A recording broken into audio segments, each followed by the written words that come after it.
It's Thursday, July 18th, 2024. Democrats are in disarray, no matter how you slice it. More developments, in the Trump would-be assassin, and meet country singer John Rich, theologian. Next on the AM Update.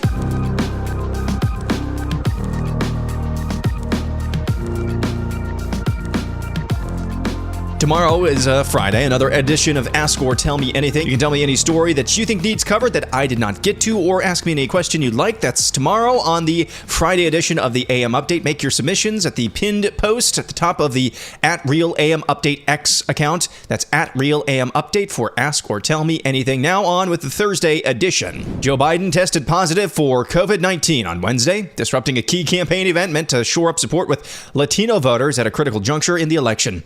The 81-year-old was experiencing mild symptoms and has received his first dose of the antiviral drug Paxlovid. Remember, if it's Paxlovid, it's COVID. Biden said he felt good. He says he's fully vaccinated and boosted, and he flashed a thumbs up before boarding Air Force One to head to his Delaware residence. He told CBS News this week that should a medical condition arise where doctors tell him it's time to step aside, he would absolutely do that. If I had some medical condition that emerged, if the doctors came to me and said, you got this problem, that problem. But I made a serious mistake in the whole debate. And look, when I originally ran, you may remember it, I said I was going to be a transitional candidate. And I thought that I'd be able to move from this, just pass it on to someone else.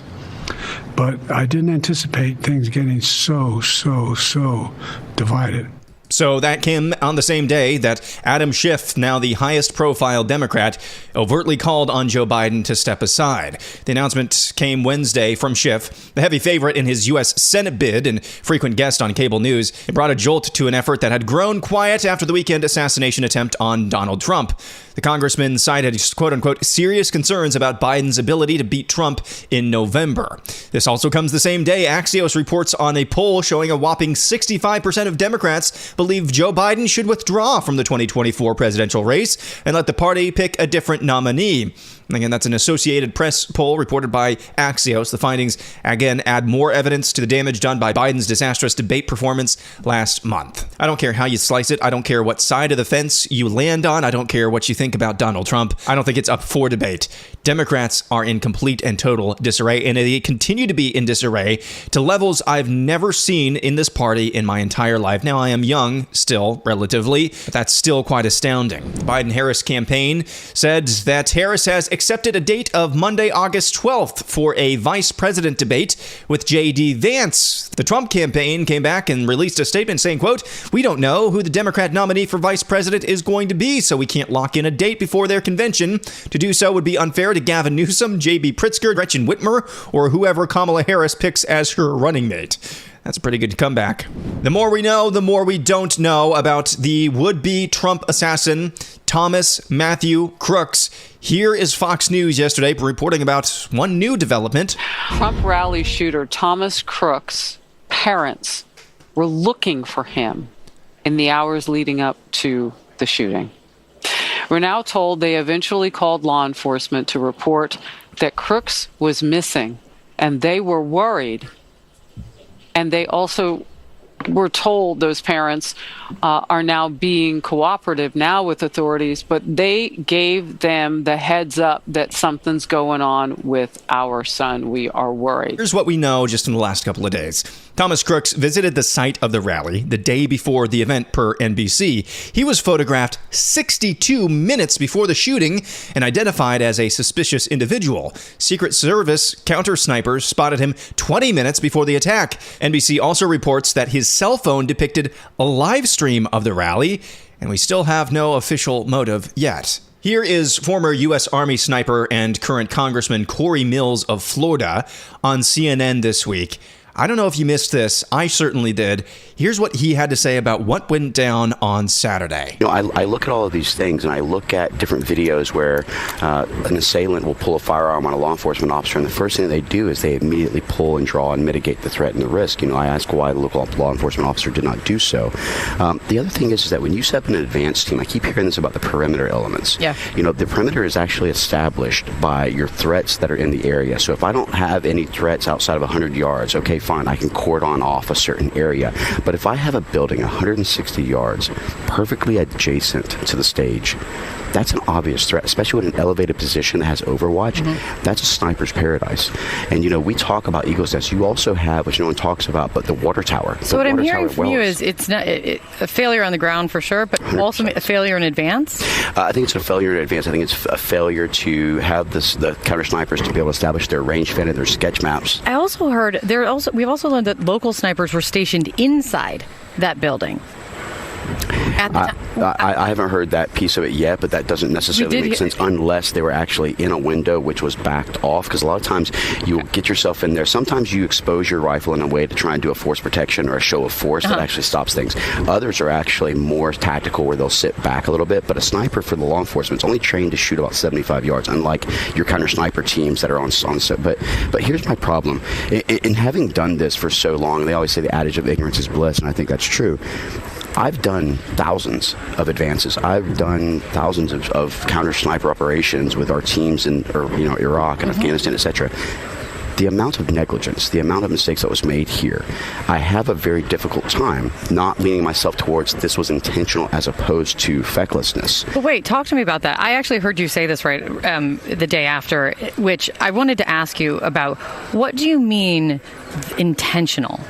I mean an intentional failure on the part of... No, I wouldn't say an intentional failure on the part of, but I got to just, I sit here and I scratch my head. You don't want to be the conspiracist. You don't want to be the person. I'm telling you, because that's what it's leaning toward. No, I know. And that's the issue, is that you walk this fine balance of, you're not trying to be a conspiracist, but you look at it and you go, how could this have gone so... But it's one thing if someone on the street says it. It's another, you, Corn Mills, member of Congress, former sniper, you saying it, it makes my eyebrows go up. When you say you're walking the line on this, intentional what? It almost seems to me, and I think that an investigation is necessary at this point within Congress, not just the FBI, not just others. I look back at it and I'm thinking, all right, for an individual, if you looked at the escalations and how they are trying to approach him, let's just say that it was like, okay, first we want to censor and silence you, then we want to indict and imprison you. Now we're attempting to kill you and take you off the stage. So let's slow down. Please.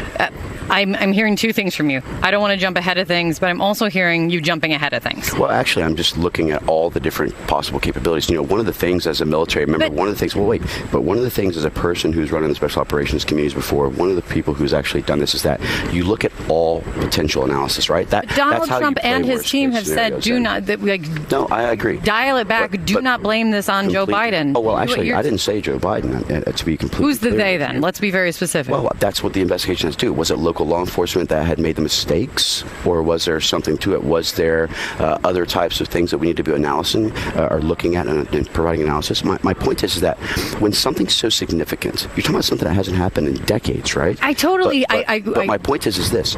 From a perspective of someone who's actually conducted these are not difficult advances. This is not like I'm putting together a stage placement and a tight shot. This is about looking at your surroundings. What is my green, yellow, and red route, which is your routes out in case? What is my actual elements that I need to be looking at as far as mitigating threats or risks or increased levels? Where's my range fan for the sniper that says, okay, here's my 100, my 200, my sketch. Here's an area where someone could shoot. Because here's my thing. So you're Let's saying, just say it's a Royce element. You're saying this is... You're saying. Here's what he's actually saying there, but he keeps getting cut off. As somebody, he is a former Army sniper. He's done this hundreds of times. This is Corey Mills, congressman from Florida, former Army sniper. He's saying there that there is no way ever any competent Secret Service, any competent security operation that hasn't been compromised would allow such a glaring lapse in security. That's what he's saying there. And that every option needs to be on the table for investigation. And of course, that CNN chick just couldn't let him actually say that out loud. This is going to some dark and weird places, folks. Buckle up. And now here's this little tidbit. This is from Fox Business. John Deere announced it's going to be scuttling nearly all of its diversity, equity, and inclusion policies in favor of a quality-based workplace. The major tractor company released a statement on X on Tuesday saying it will commit to prioritizing quality and customer trust over their DEI initiatives. John Deere said in a statement, quote, "Our customers' trust and confidence in us are the utmost importance to everyone at John Deere. We fully intend to earn it every day and in every way we can." The efforts includes pledging the company will no longer participate in or support external social or cultural awareness parades, festivals, or events, and will be auditing all company-mandated training materials and policies to ensure the absence of socially motivated messages. The statement came about a week after filmmaker Robbie Starbuck released a video report on a number of woke policies at John Deere, saying he found the company was funding a pride event for kids as young as 3, asking employees to list their preferred pronouns on all communications, promoting a United for Equity program among accounting and finance teams, and forming, quote, LGBTQ and race-based identity groups at corporate. This was just a few weeks after Robbie Starbuck got Tractor Supply, that company, to do a similar thing that John Deere is doing as well. Like I said yesterday, I think diversity, equity, and inclusion pushes at major corporations are becoming like a venereal disease. Nobody wants to be around them. And finally, I want to share this. I've been avoiding Tucker Carlson for quite some time now. His behavior during the primary, did we even have one, just really rubbed me the wrong way. This clip, though, this clip stood out to me. He interviewed country music singer John Rich of Big and Rich recently. You've probably heard there. We're coming to your city on ESPN College Game Day up until last year, I think it was. You've recognized a lot of his songs. He's a big-time right-winger, but apparently he's also a theologian. I'm going to share this clip. I'm not going to give any commentary or very little commentary about it. He's talking about eschatology here, but not in the way that you might think. Listen to this. What they're saying is the Scofield Bible, its theology is deceptive. A very wealthy, very charismatic preacher named John Darby came with this doctrine that's now referred to as the secret rapture or the pre-tribulation rapture. And guess who he was connected to, by the way? The Rothschilds. Interesting. Have you ever heard of a Scofield Bible? Yes, I have. Okay, so C.I. Scofield was basically a student of John Darby, and he adopted that part of the doctrine, and he incorporated that into the Bible. It was the first Bible ever made that had study notes with it. It became so popular, every Christian was reading it, every minister was reading it, including me, including my own father. For a long time, that's what we believed too. But when you start actually going back and reading line by line by line what is said that will be leading up to Jesus coming back, which is when the rapture happens, it's the inverse of what John Darby put down. My sense was the Scofield stuff, which has had massive implications for our foreign policy, for example, and in our domestic politics, was probably a lie. I do know that translation or that commentary on the Bible has had massive effects on our politics that have been very, very negative and resulted in the deaths of a lot of people. So what do you think about that?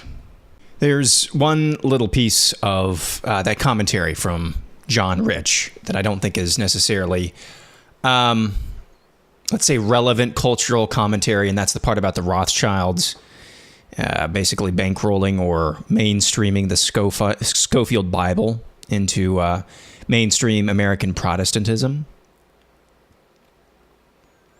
I don't want to say too much. They are coming to some conclusions, unfortunately, that I have toyed with.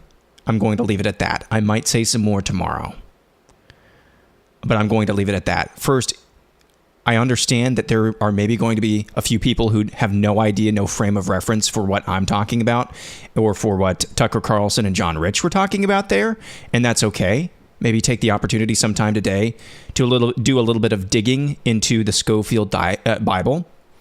It's a fascinating story in American Protestantism, but it's also a transformative story of American Protestantism.